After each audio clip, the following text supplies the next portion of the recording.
The stories you are about to see are from previously classified files of the U.S. Customs Service. They contain dramatic recreations and, whenever possible, actual surveillance footage.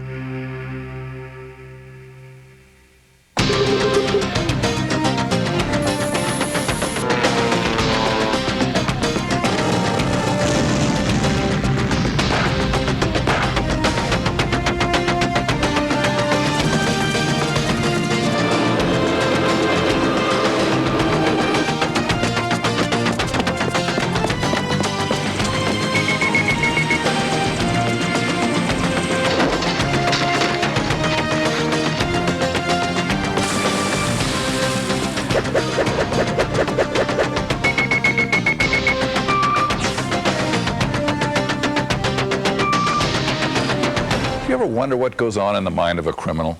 I mean, where do they dream up these schemes of treachery and deceit? Well, I'm Stephen J. Cannell. We're about to find out. You're going to see some of these schemes in action. You're also going to meet some of the men and women of U.S. Customs who match wits with these criminals every day. These are their stories straight from the files of U.S. Customs Classified. Today on U.S. Customs Classified, two beautiful women create a diversion while an international criminal breaks the law. Plus, money launderers, extortionists, and illegal arms dealers, some of U.S. Customs' most wanted. And a bust on the high seas, captured on exclusive video. Vessel off my port bow. This is United States Coast Guard, United States Coast Guard. It takes a cold-hearted person with no respect for human life to commit a murder, especially a murder for profit. And Jerry Gustafson and Bart Sanders fit the profile. These two hustlers were looking for an easy ticket to the good life, and so they dreamed up an amazing scam to make themselves millionaires. All they needed was a little luck and one dead body. Operation Murder for Hire. Done deal, Jerry. Jerry Gustafson and Bart Sanders were masters at insurance fraud, and they had devised a scheme to cash in on unsuspecting motorists. All right, here comes the car. Hey, what's wrong with you, man? You okay, buddy? On the surface, the plan may not have looked foolproof. Do it The now. car was moving slowly. The injuries didn't appear to be that serious. Yeah, we'll call doctor. Don't worry. But Jerry and Bart weren't concerned. They had an additional guarantee that the insurance would pay off. A corrupt physician, Dr. Philip Lawson, was willing to testify for them. I have a few things for you, but $25,000 worth. The doctor in this case was a very dark character. He was a very vicious and very mean individual. He also was this mad doctor who used his homosexuality to pick up young prostitutes, and he would get them hooked on dope, either injections or by pills, to where he would no longer have to pay them.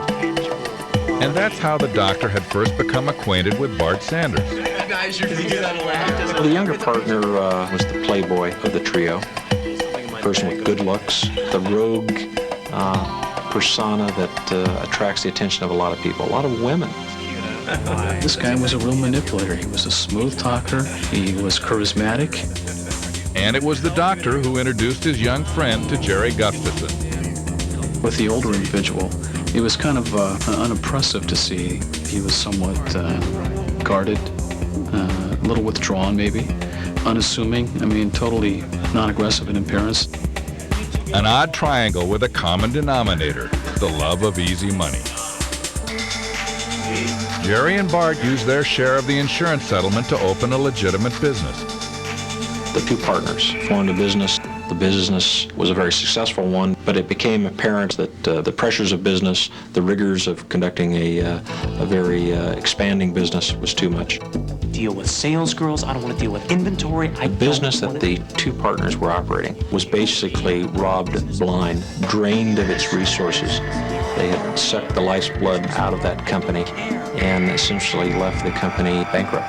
And lose the lifestyle. No. I want to keep the lifestyle. And they actually cooked up a scheme whereby the older partner would be insured for approximately $1.5 million in life insurance.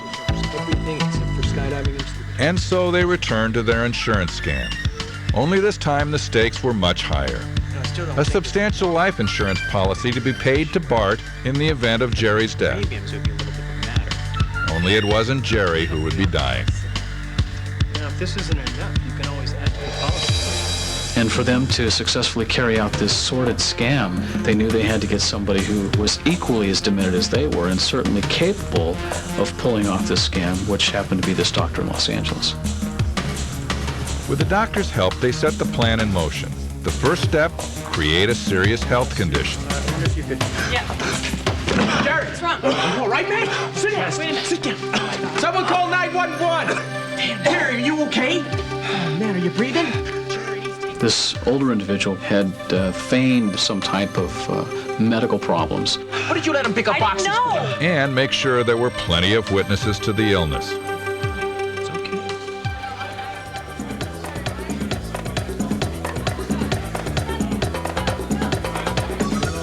Next, find the perfect body double, a man to murder in Jerry's place. The threesome roamed the local nightclubs looking for their intended victim. You had all this planning and all this deliberation that had occurred between all three of these individuals. How about this guy? However, there was a ticking clock that was taking place. The insurance policy was soon to run out within several weeks. So therefore, the urgency to get this dead body to the police, the coroner's office, and the insurance company was of necessity. Yeah, he looks like Scooter. No, he's not me. How about the guy gets this? No, get out of here. He's way too old. With time running out, they had to choose someone. Look, how about the guy over there? I think we got a guy. Even if the match wasn't exactly perfect. He's perfect. Now it was up to the doctor to lure the intended victim back to his office. The doctor used what he had used in the past, drugs. Fist on the way. He laced the victim's drinks with sedatives and then convinced the man to leave with him. What office? I'm a doctor. I told you that. Come on. The doctor had coaxed the victim back to the doctor's office. Once in the office, the heavily sedated man was hooked up to life monitors to register the effects of the lethal drugs he was about to be given.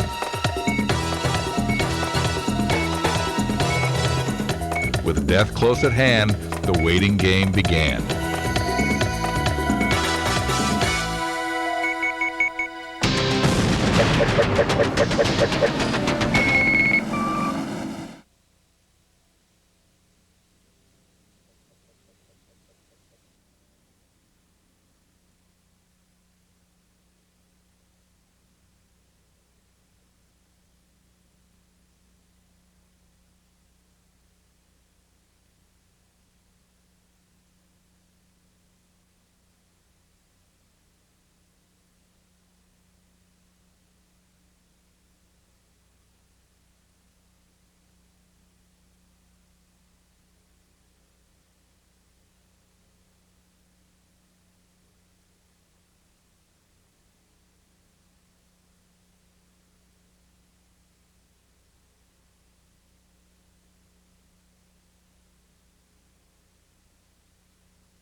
An innocent life is about to be sacrificed so the two greedy men can satisfy their lust for money. But they'll soon discover that even a dead body can speak from the grave, and they'll need to take extreme measures to slip through the net that U.S. Customs is carefully reeling in. Operation Murder for Hire, Part 2.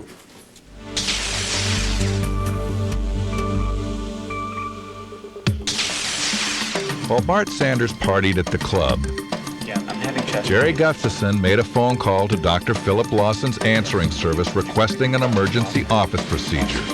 But the doctor was already in his office with Jerry's body double, not trying to save a life, but to end one.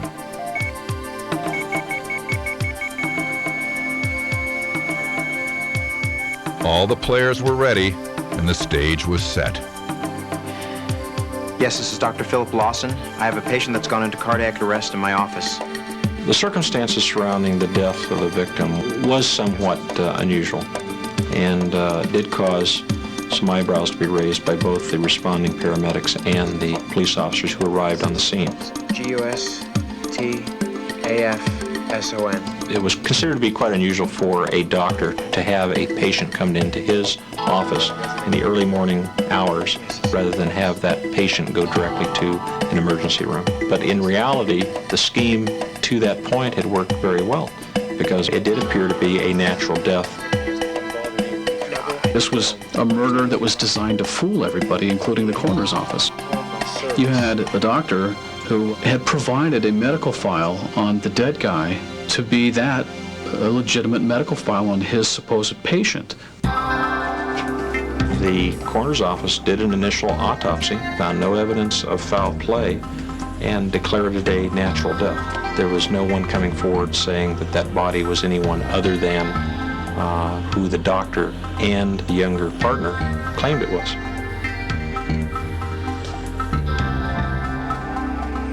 Yes, that's Jerry Gustafson. What would you like done with the body? My friend wanted to be cremated immediately. Of the triangle of suspects in this case, you had the doctor who obviously had to present this person as being dead.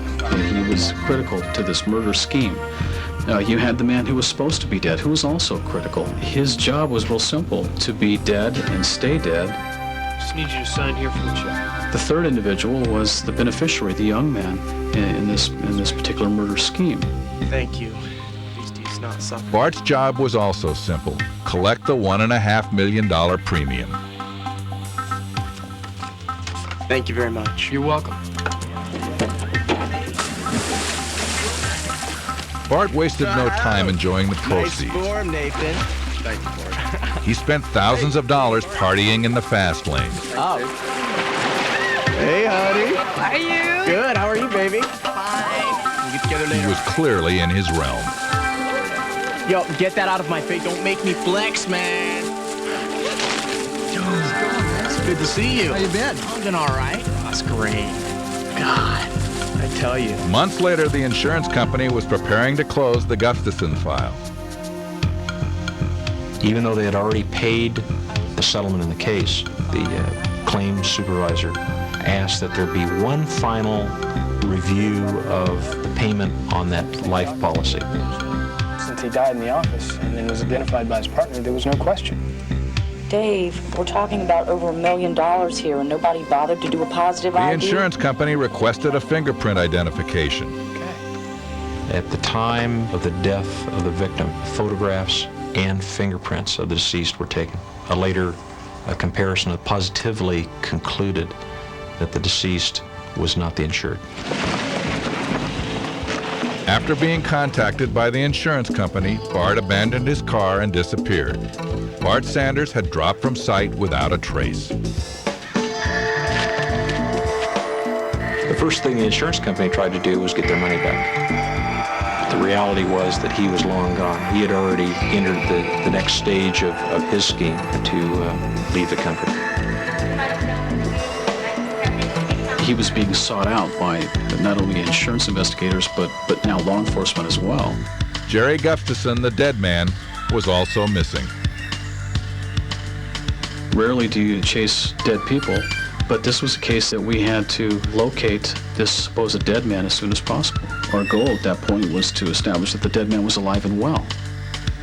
Jerry had changed his appearance.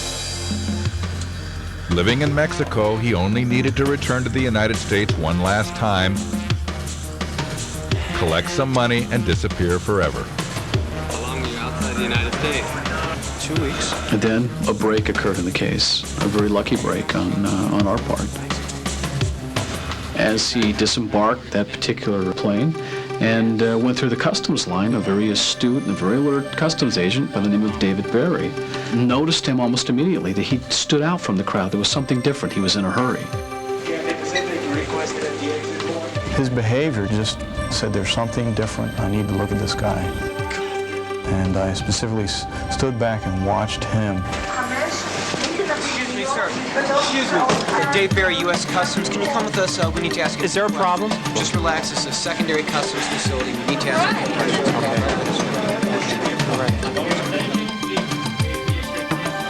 I don't understand what the problem is here. This is really, While I really... was sticking my hand inside this backpack, I felt a large bundle of currency and stated to the gentleman, if this is more than $10,000, he's going to have a problem. Later on, we found that he had failed to declare $14,000. So we continued to search.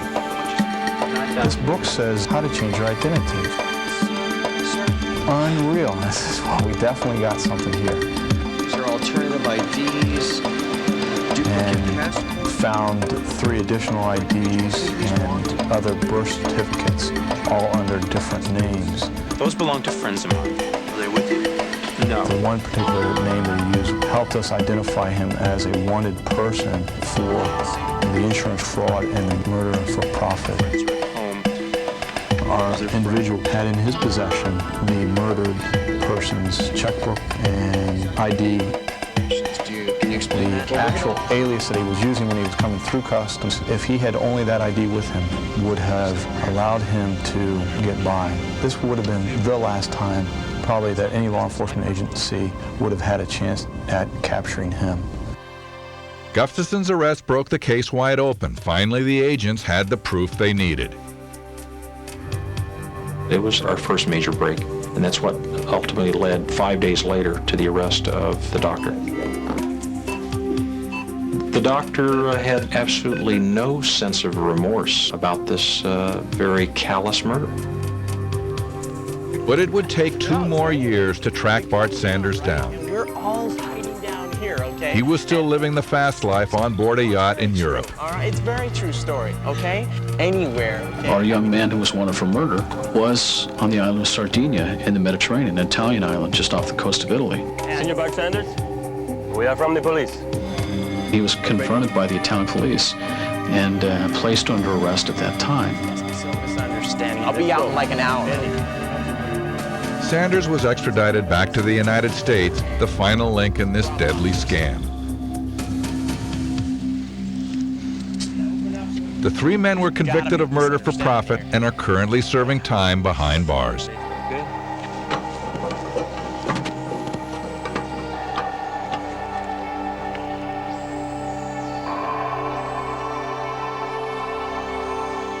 Later, when agents move in on a suspected drug smuggler, he retaliates with a lethal vengeance. But next, you can help catch a crook, U.S. Customs Most Wanted.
Coming up, you can help catch a crook and receive a reward.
Recently, we profiled the cases of these three men. They are among U.S. Customs most wanted, and the Customs Service still needs your help in bringing these fugitives to justice. Duvan Arboleda is suspected of money laundering on behalf of Colombia's most powerful cartels. He was a leading suspect in the 1986 multi-agency investigation known as Operation Polar Cap. Wiretaps revealed that Arboleda was laundering hundreds of millions of dollars through jewelry stores and precious metal dealers in New York City. He was indicted in 1991, but managed to escape the country prior to his arrest. Duvan Arboleda remains a fugitive. He is 48 years old, 5 foot 11 inches tall, and weighs 178 pounds, with black hair and brown eyes, although it is believed that he may have undergone plastic surgery. Cannell was president of a company doing business with the Iraqi government prior to the Persian Gulf War. After President Bush imposed sanctions on commerce with Iraq, Sater allegedly attempted to continue shipping supplies and laboratory equipment to Baghdad by way of France. Sater's company is also suspected of hiring engineers in Iraq to install the equipment it shipped there. Though the Iraqi company was identified as an animal vaccine manufacturer, Defense Department officials believe the plant was involved in Iraq's biological weapons program. Cannell is a Caucasian male, 5 feet 11 inches tall, weighing 180 pounds, with black hair and dark eyes. He was born August 6, 1955.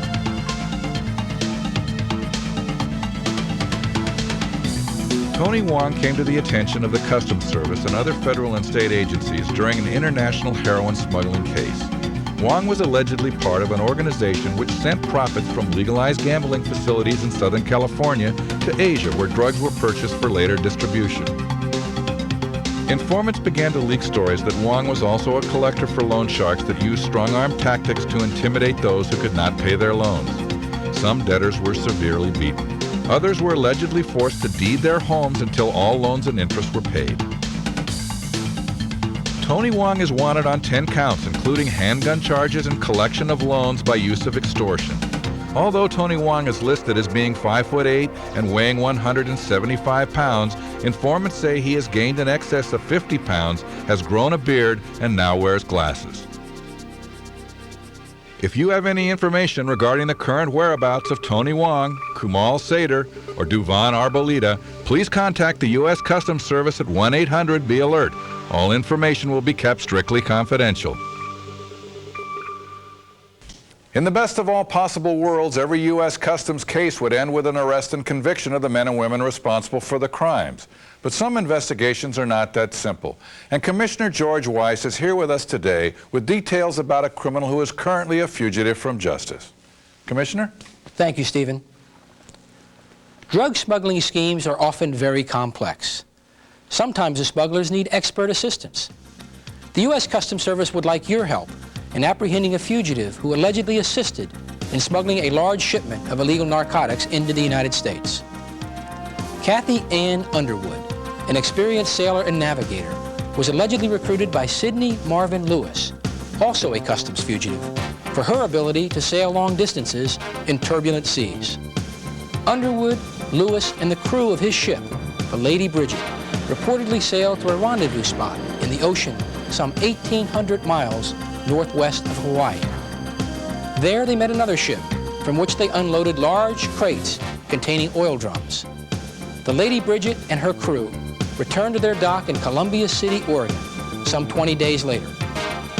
Customs agents who had been keeping surveillance on the ship moved in on the crew when they began to unload the crates. Inside the oil drums, they discovered over 25 tons of hashish with a street value of over $150 million. Several of the crew were arrested, and the ship's logs and records were seized. But Underwood managed to escape. She was last seen in Rockport, Texas, where she reportedly rented a boat and sailed to Belize. Kathy Ann Underwood is 5 foot 9 inches and weighs 175 pounds, with blonde hair and blue eyes. If you have seen Miss Underwood or have any information of her whereabouts, please contact U.S. Customs at 1-800-BE-ALERT. All information will be held strictly confidential. Later, actual surveillance footage of a smuggling operation as it's taken down in the middle of the ocean. But next, how far will a trapped criminal go to avoid capture? Find out right after this. Take another step, I'll blow you all to hell.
Next, the inventor of a new smuggling technique offers the plan to Customs.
Clear right, clear right, clear right.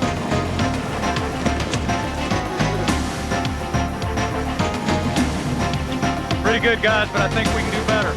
The Warrant Entry and Tactical, or WET team, is one of the most dedicated and well-trained units in the Department of U.S. Customs. And they have to be. They're the ones called in when a situation is too dangerous for anyone else to handle. They need all their skills in this upcoming story to take on one of the most sophisticated and unpredictable smuggling operations U.S. Customs has ever seen. Operation Red Alert. Operation Red Alert began when Customs was tipped to a smuggling operation headquartered in southern Florida. You ready for some sun? Ready to go. The mastermind of the operation was Timothy Red Marshall. Marshall's plan was simple. He'd load his plane with a few guests and fly off to the Caribbean under the pretense of a short vacation. Once there, he'd drop his friends off, take a quick jaunt over to Colombia and load up his plane with cocaine. He would then return to pick up the shills and fly back to Florida with his Mountie.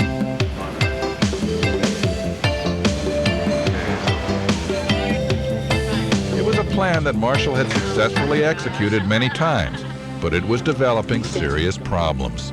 We got company. What? We got company. Well, what do we do? Grab it! Drop it out! Drop it out!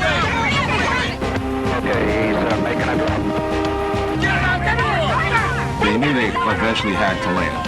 And if they landed with a load of cocaine, it was prima facie evidence that they were involved in smuggling. If they landed with a clean aircraft, then they knew that they could not be held unless someone immediately recovered some of this cocaine. Right there he is taxiing, The plane landed at a remote airstrip, but since none of the cocaine was recovered, Marshall couldn't be placed under arrest. He also couldn't afford to throw away millions of dollars in profits. He needed a backup plan, and for that he turned to one of his hired hands, a wiretap and electronics expert. How's it look?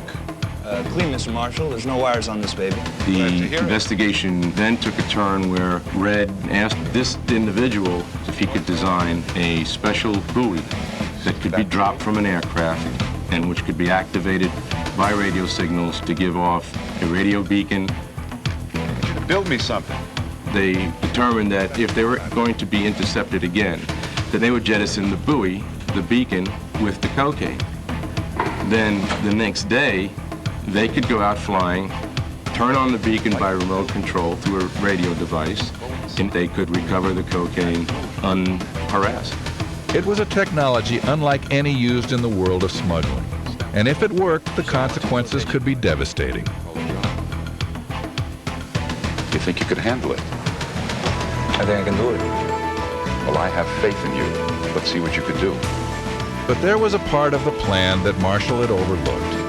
He was placing his trust in an informant for U.S. Customs. The source came voluntarily to do this kind of work. His nature kind of lent itself to this type of role.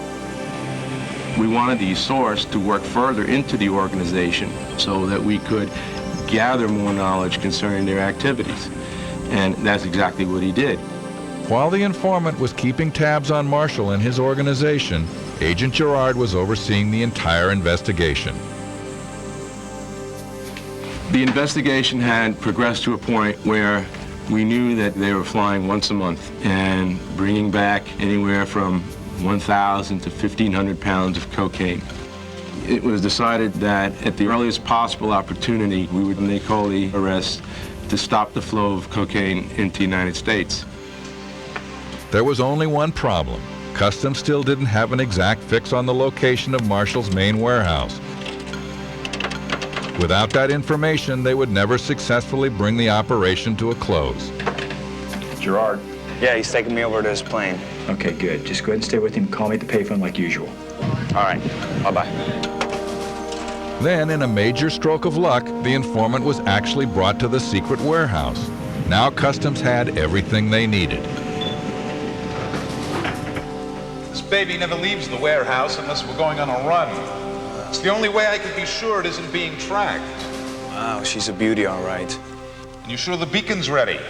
She's passed all the water tests. Good. What are those for by the plane? Cops. They try and take me. I'll blow this place sky high.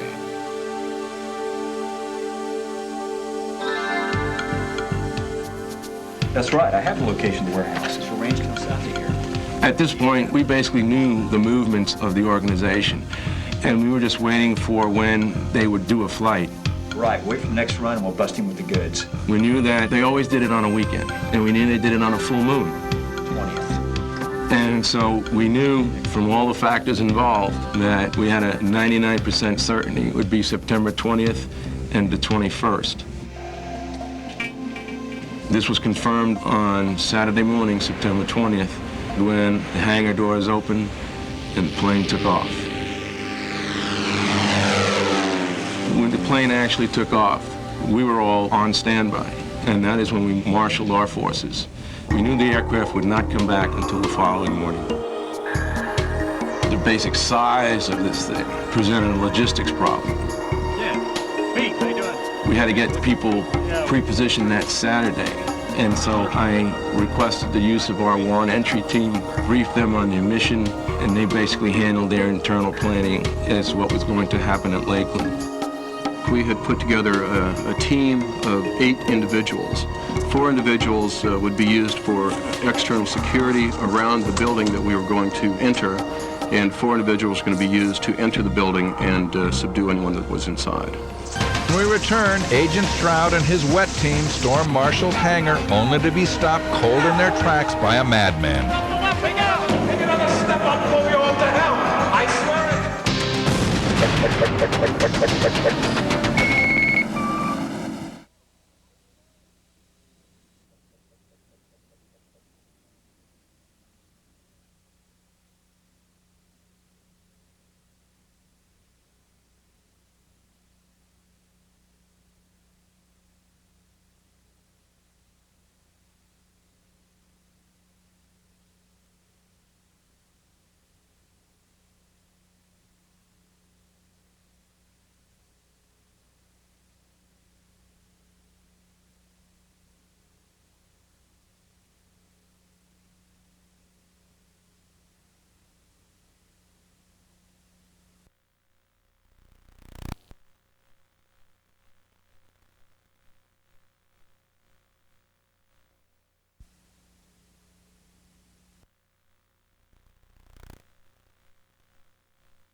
All the pieces are now in place for the bust of drug lord Timothy Red Marshall. Marshall is on his way to the Caribbean to pick up another shipment. Customs has the location of his secret warehouse, and the wet team is primed and ready to make their move. But Marshall didn't get this far in the cutthroat world of drug smuggling by playing it safe, and he isn't about to go quietly behind bars. Operation Red Alert, Part 2.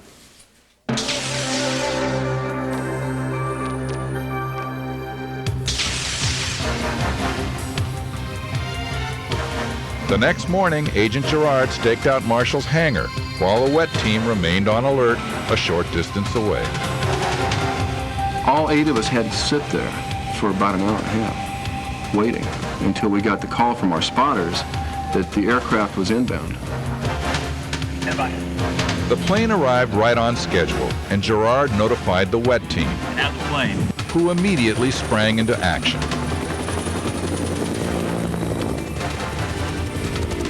We had been told that we only had a very short period of time to get into the structure because we had very hard intelligence that the individuals that were inside of the hangar were going to destroy the hangar if any law enforcement was noted there. And you're thinking, are we going to make it? Okay, it's on the ground. Plane's on the ground.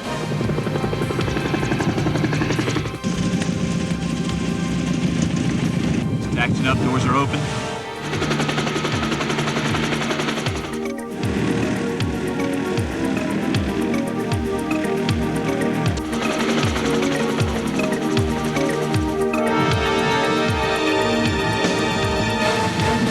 They're all inside. On the go. Go now. We're inside. It's a go. It's a go. Repeat, go.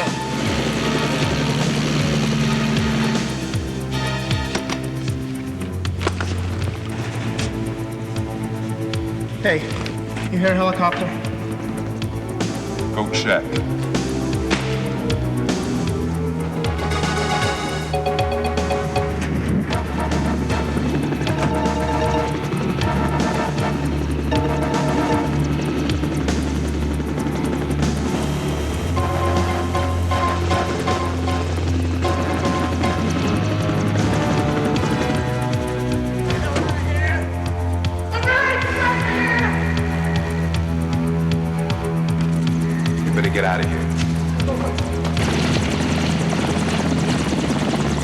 We had seen an individual come out and look at us, and then run back into the structure. My first fear when we ran up to the structure was that somebody was going to come out and confront us, because we were still moving across open ground. From that point, you go right back to your training. Then you become absolutely, totally focused on what you have to do. And you don't think about where the guy is behind you, because you know where he is. You've done it 100 times. When that door came open, in an instant, you scan the entire area. And what I saw was incredible to me. 55-gallon drum of fuel pouring across the floor. And then this individual standing there with a flare gun, getting ready to fire it again. That's when I stopped. And I never stop. On any operation that we'd ever gone on, I'd never stop. And when I stopped, they knew we were in trouble. Our fear level, of course, went up about 1,000%. My second stepped up next to me, and we both confronted him then. My second statement to him was, he hesitated for another moment. He looked down at his hands, he looked back at us, he dropped the weapon and ran out the door. We could have shot him, but he became no threat to us. His hands were down, and the weapon was pointed down. Had he brought the weapon up, our training would have said he was the ultimate threat, and we probably would have shot him. The first thing we did is upright this gasoline drum that was pouring liquid out on the ground so we could stop that action. While the agents were occupied with the gasoline, Marshall escaped through a trap door. Got a hot area. Take it. The agents quickly discovered the secret tunnel which led to a nearby swamp.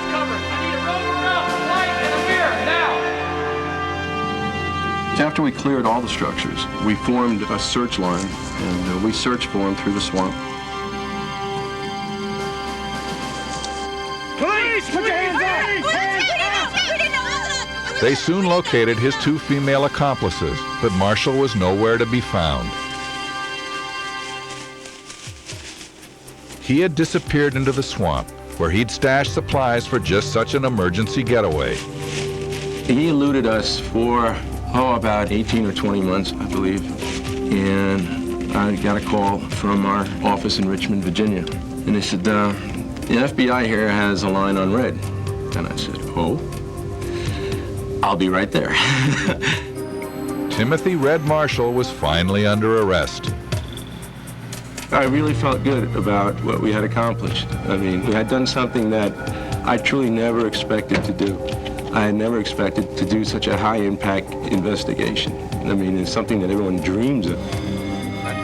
Marshall pled guilty to the charge of operating a continued criminal enterprise and was sentenced to 25 years in prison. The informant was the government's star witness and is now in the Witness Protection Program. You sure? The beacon he built was never successfully deployed. Next, Adventures on the High Seas. Exclusive video reveals the long arm of the law.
More true stories when U.S. Customs Classified returns.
Surveillance video is a very important part of customs investigations. It not only provides a record of what happened, but it also gives irrefutable proof that a crime has taken place. What can you say when you've been busted on video? The case began with two of my informants telling me that they had been contacted by a prominent businessman. He asked them if they would be interested in getting involved in a scheme to smuggle Thai marijuana into the United States. Well, the reason that they were approached is that they both had a reputation in the community of being in what was in drug trafficking. What was proposed was that they acquire a 45 to 50-foot fishing vessel that had the capability of meeting a larger ship off the coast of Hawaii to take on a load of Thai marijuana and smuggle it back into the United States. 6 months later, the smuggler's ship was at sea, nearing Hawaii for its planned rendezvous, when an approaching vessel unexpectedly hailed them. Vessel off my port bow. Vessel off my port bow. This is United States Coast Guard. United States Coast Guard. United States Coast Guard vessel, my port side. This is the Line Island Trader. Line Island Trader. We decided that the best way to work this case was to set up a ruse whereby we talked to these people over the shortwave radio. Good morning, Captain. What is your nationality, over? Our home port is Georgetown, Cayman. Roger on that, sir. I've got just a couple more questions here. Your last port of call was what, over? My last port of call was Singapore. And where are you bound, over? The Panama Canal, Panama Canal. Roger on that. Captain, I'd like to send an officer over to talk with you, if I may. Would you receive him, over? Yes. Do you want me to heave to? The bust on the high seas is it's an intricate thing because you've got waves pitching, you've got a small raft with an outboard motor with a bunch of Coast Guardsmen on it with their life vests and their guns. And they need to go from the cutter over to the Line Island Trader, which is not an easy task.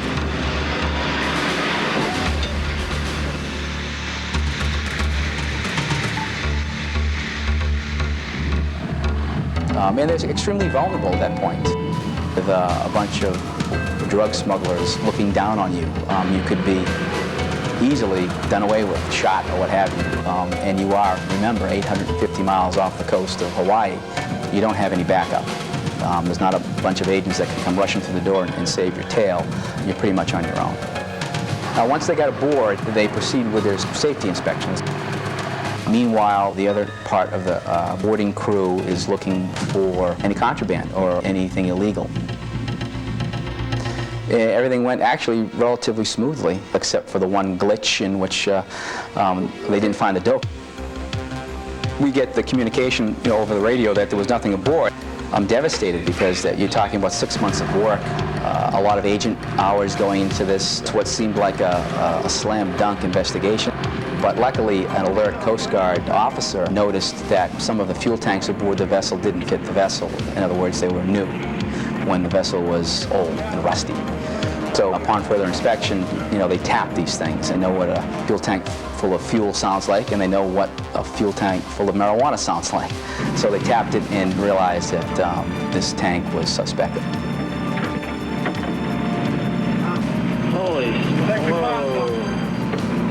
After the discovery of the marijuana, from there it's just a matter of handcuffing the crew members and advising them they're under arrest for violating U.S. laws. Of course, the interesting thing at this point is that the captain of the vessel was protesting, look, I'm 850 miles off the coast of the United States. I'm nowhere near your territorial waters. How do you have the authority to arrest me for a violation of U.S. law? Which is a very logical question, but basically the way things work out is that if in fact the smuggling scheme involves any type of activity in which they intend to bring the drugs into the United States and you're on the high seas, you are subject to U.S. law. The end result was that we arrested and prosecuted and incarcerated 8 people. Everyone from the lowest level all the way up to the people who were investing in this operation. I think the unique thing about this case was the concept that the long arm of American law can get you even in the most unsuspecting circumstances. Even if you're 850 miles off the coast of the United States, no matter how remote you think you may be, beware, because we'll get you. Vessel off my port bow. Vessel off my port bow. This is United States Coast Guard.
The U.S. Customs Service enforces laws and treaties to protect endangered species. Items such as tiger skins, crocodile skins, and ivory are highly prized items. These are used for home decoration, jewelry, and medicines. If you have any information regarding the illegal importation of endangered species, please contact U.S. Customs at 1-800-BE-ALERT.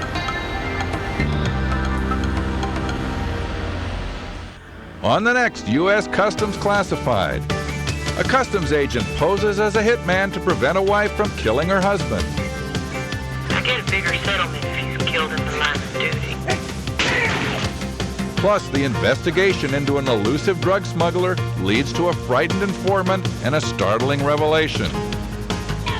And a special progress report on Leo, our drug-sniffing dog cadet. All of the stories on U.S. Customs Classified are based on real cases investigated by members of the service. In many instances, these men and women put their lives on the line in the course of their duties. Many of them continue to work undercover in extremely dangerous situations, and we appreciate their willingness to step forward and share their stories with us. I'm Stephen J. Cannell, and I hope you'll join me next time for more true stories from the files of U.S. Customs Classified.